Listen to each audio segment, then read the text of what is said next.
அப்பாவுடைய மறைவு சுப்புக்கிட்ட எப்படிப்பட்ட தாக்கத்தை உண்டு பண்ணுச்சு?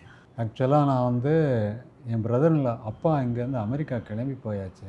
போனதுக்கப்புறம் என்னுடைய எல்டர் சிஸ்டருடைய ஹஸ்பண்ட் என்ன பண்ணார், மலேசியாக்காரர் அவர். என்ன சொன்னார், நீ நீ மலேசியாவுக்கு வந்துரு, ஒரு மாதம் இருந்துட்டு போ அப்படின்னாரு.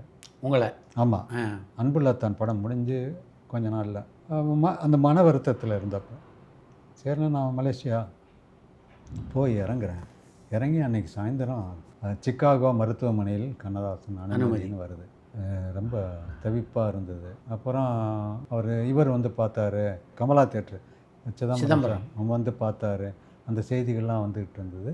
ஒன்றும் இல்லை, சிகிச்சை நடந்து அதுக்கிடையில் எங்கள் சின்னம்மா புறப்பட்டு போயிட்டாங்க. ஆமாம். விசாலி அவங்க அம்மா அவங்களும் கிளம்பி போயிட்டாங்க. என் தம்பி கலைவானும் போயிட்டான்.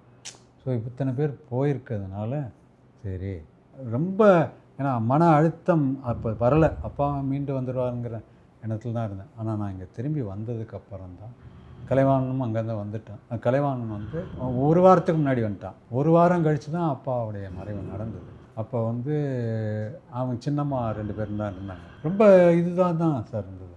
ஏன்னா ஒரு விஷயத்தை ரொம்ப நாளாக கேட்டு கேட்டு கேட்டு கேட்டு அது அந்த அந்த டியூனில் வந்துடும் போல இருக்கணும். திடீர்னு டிஸ்பேரிங்காக இல்லை. புரியுது. அவர் சில காலம் மருத்துவமனையில் இருந்ததுனால தாக்கம் கொஞ்சம் கம்மியாக இருந்தது.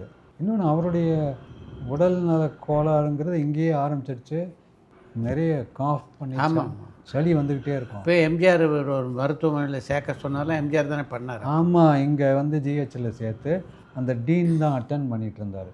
நான் அதெல்லாம் பார்த்துருக்கேன். பார்த்துட்டு நான் அக்குபஞ்சர் படித்தப்போ என்னடா நம்ம அப்போவே அக்குபஞ்சர் படிச்சிருந்தோம்னா அப்பாவுக்கு ஹெல்ப் பண்ணியிருக்கலாமே. ஏன்னா கபம்ங்கிறது ஒரு பெரிய விஷயமே இல்லை. கபம் எங்கேருந்து வர முடியும்? வெளியிலேருந்து யாராவது கொண்டு வர முடியுமா? இந்த தூசி தும்பலை வர்றது சளி, அதாவது அலர்ஜினால் வருது, ரன்னிங் நோஸ் தான். கபம் என்பது நாம் உற்பத்தி செய்வது தான். அந்த மாதிரி உணவு பழக்கம் தான். அப்பா நிறைய நான் வெஜிடேரியன் சாப்பிடுவார். இந்த ஆல்கஹால் அந்த இது எல்லாமே சேர்ந்து கபத்தை அதிகமாக்கிடுச்சு.